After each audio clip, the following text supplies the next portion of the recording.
Madam గారు ఈరోజు ఏదైతే 10th క్లాస్ రిజల్ట్ చూసాం. దాని ఫలితాలను ఎలా చూడొచ్చంటారు? నిజంగానే విద్యా వ్యవస్థలో సంస్కరణలో భాగంగా వచ్చినియంటారా? ఎలా అండి? లోకేష్ బాబు గారు విద్యాశాఖ మంత్రిగా ఆయన ఎన్నో సంస్కరణలు తీసుకొచ్చారండి. దానికి ఫలితమే ఈ సంవత్సరం చూశారు మనం 100 రోజుల ప్రోగ్రాం పెట్టారు ఆయన.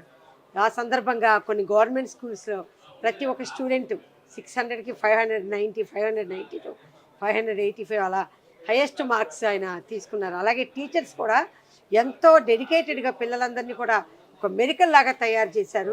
తయారు చేసి ఆ టీచర్స్ అందరినీ కూడా ఇప్పుడు సింగపూర్ పంపించి ఇప్పుడు వాళ్ళందరికీ అక్కడ విద్యా విధానంలో ఉన్న మెలకువలు కూడా నేర్చుకోమని చెప్తున్నారు.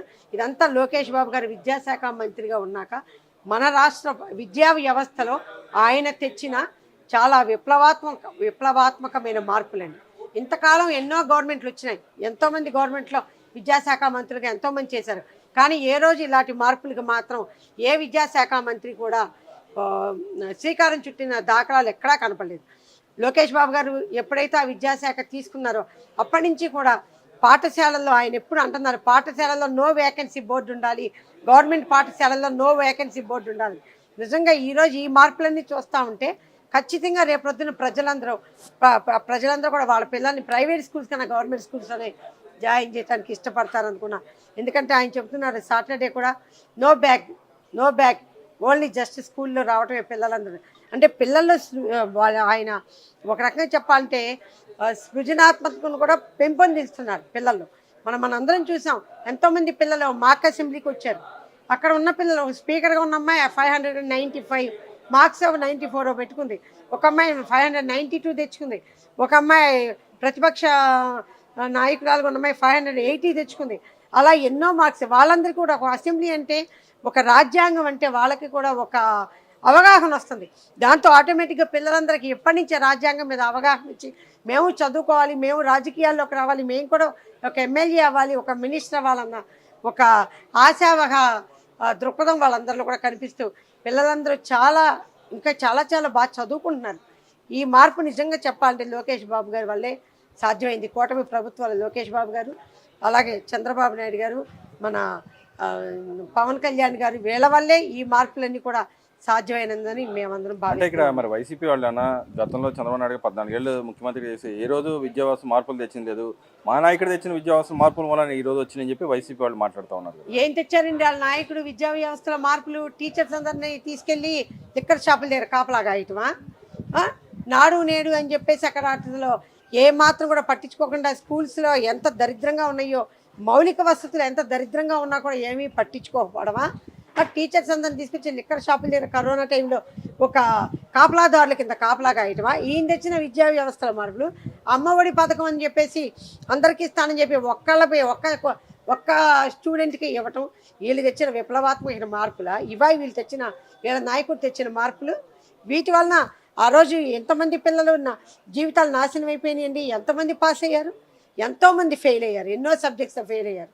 అసలు ఆ టైంలో అసలు టీచర్స్ కూడా సరిగ్గా పట్టించుకోవాలి స్టూడెంట్స్ గురించి.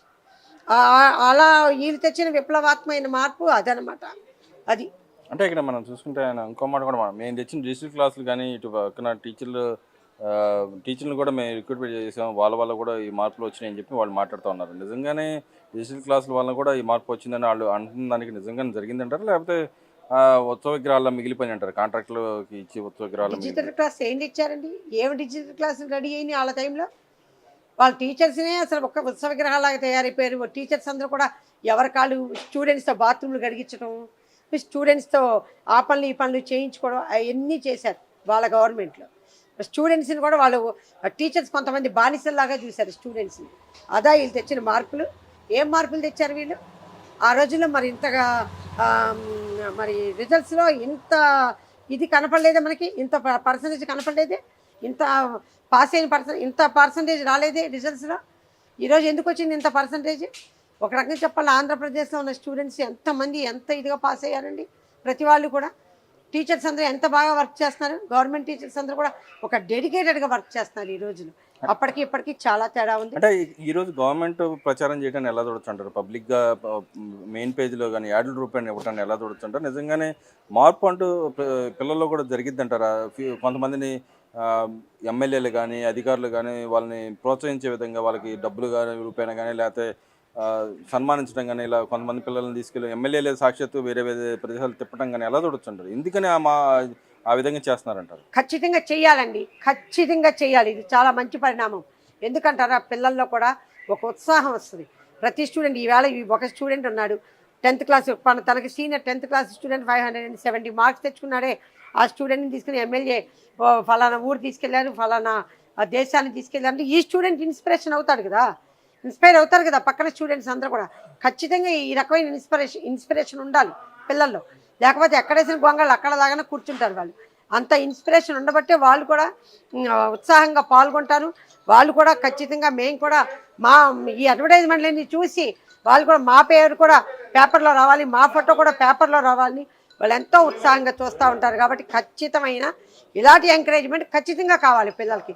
ఎందుకంటే నేటి బాలలే రేపటి పౌరులు. వీళ్ళందరినీ ఇలా ఎంకరేజ్ చేస్తేనే ఒక మంచి విద్యా వ్యవస్థ వస్తుంది, ఒక మంచి సంఘం ఏర్పడుతుంది, ఒక మంచి సమాజం ఏర్పడుతుంది. ఒక మంచి చదువుకున్న స్టూడెంట్ తనతో పాటు ఉన్న ఒక 20 మందిని కూడా మంచి ఎడ్యుకేటెడ్ చేస్తాడు. చేసి వాళ్ళు కూడా ఒక మంచి దారిని నడిపించడానికి అవకాశం ఆస్కారం ఉంటుంది. ఖచ్చితంగా ఇవన్నీ కూడా మంచి మంచి మార్పులే. అదేవిధంగా మేడం ఫైనల్గా అయితే తమిళనాడు రాజకీయాల్లో మా నాయకుడు ఫోటో పెట్టుకుని ఉన్న విజయ్ గారు గెలిచారు, మా ఈ క్రెడిట్ అంతా మా జగన్మోహన్ రెడ్డి గారి మూలాన జరిగింది, ఆయన గెలవడానికి కూడా కారణం మేమే అని చెప్పి మాట్లాడుతూ ఉన్నారు. నిజంగానే అటు ఏదైతే తమిళనాడు రాజకీయాల్లో జగన్మోహన్ రెడ్డి గారి పాత్ర ఉందంటారు అసలు? ఏమండి, ఎక్కడో ఏదో పెళ్లి బాజ ఏదో మోగుతుంది, ఏదో సామెతలాగా ఉంది. ఏంటి విజయ్ గారికి వెళ్ళి నేను ప్రచారం చేసి వచ్చాడా? ఏదో ఒక పెళ్లిలో విజయ్ గారు పక్కన కూర్చొని 2 మాటలు మాట్లాడి hello Vijay how are you అని పలకరించినంత మాత్రాన ఈయన వెళ్ళి ప్రచారం చేసేసినట్టేనా? ఇలాగే అసలే క్రెడిట్ చోరీ ఉంది. ఇప్పుడేమో ఏం చేస్తుంటే ఆ విక్టరీ చోరీ కూడా చేస్తారు వీళ్ళు. అలాంటి వాళ్ళు అంతటి గనునీళ్ళు. రేపు పొద్దున విజయ్ మా వాళ్ళే గెలిచాడు, రేపు మేమందరం వెళ్ళి ప్రచారం చేసి వచ్చాము, అక్కడంతా టీవీకే మా వాళ్ళే వచ్చిందని విక్టరీని కూడా చోరీ చేసేంత గనులు ఈ వైకాపా వాళ్ళే. అంటే ఇక్కడ ఉన్న 11 మంది ఎమ్మెల్యేలు కూడా ఆయనకి ఇస్తారంట కదా సపోర్టు. ఎవరికి సపోర్ట్? ఎందుకు సపోర్ట్ అంటే ఆయన తగ్గారు కదా, మెజార్టీ తగ్గింది కాబట్టి మా ఎమ్మెల్యే సపోర్ట్ ఇస్తా అని చెబుతా ఉన్నారు. ఉపయోగం లేని సపోర్ట్. అలాంటివన్నీ ఎందుకు మాట్లాడుకోవడం అనవసరం అండి. అలాంటివన్నీ జోక్స్ వేసుకోవడానికి పనికి వస్తాయి. మరి అదేవిధంగా ఇవాళ విశాఖ రైల్వే జోన్ కానీ ఇంకో పక్క అయితే క్యారియర్ సంస్థ రావడాన్ని ఎలా చూడొచ్చుంటారు? నిజంగానే కూటమి ప్రభుత్వం యొక్క పరిపాలన విధానానికి నిదర్శనం అంటారా లేకపోతే ఏంటి? కూటమి ప్రభుత్వం యొక్క మంచి పరిపాలనకి ఇది నిదర్శనమేనండి. ఈరోజు కెరియర్ వస్తుంది, క్యారియర్ అక్కడ 1000 కోట్లు పెట్టి శంకుస్థాపన చేస్తున్నారు. అలాగే విశాఖపట్నం జోను అది 40 ఏళ్ల కళ. ఈరోజు కూటమి ప్రభుత్వం రాగానే ఆ జోన్ వచ్చి అక్కడ సాకారం అయింది. నిజంగా విశాఖపట్నం ఆ చుట్టుపక్కల వాళ్ళందరూ ఎప్పటి నుంచో ఎదురు చూస్తున్నారు, మన గవర్నమెంట్లు ఎదురు చూస్తున్నాయి. అది ఈరోజు రావటం, అది కూడా కళ సాకారం అవటం, ఇదంతా కూటమి ప్రభుత్వం ఘనత. చంద్రబాబు నాయుడు గారి ఘనత, లోకేష్ బాబు గారి ఘనత, పవన్ కళ్యాణ్ గారి ఘనత, బీజేపీ వాళ్ళ ఘనత. బీజేపీ వాళ్ళు కూడా మనకు మంచి సపోర్ట్ ఉంటుందో ఈరోజు మన రాష్ట్రంలో డబుల్ ఇంజిన్ సర్కార్ ఇంత ప్రగతి పదంలో దూసుకెళ్ళిపోతా ఉంది.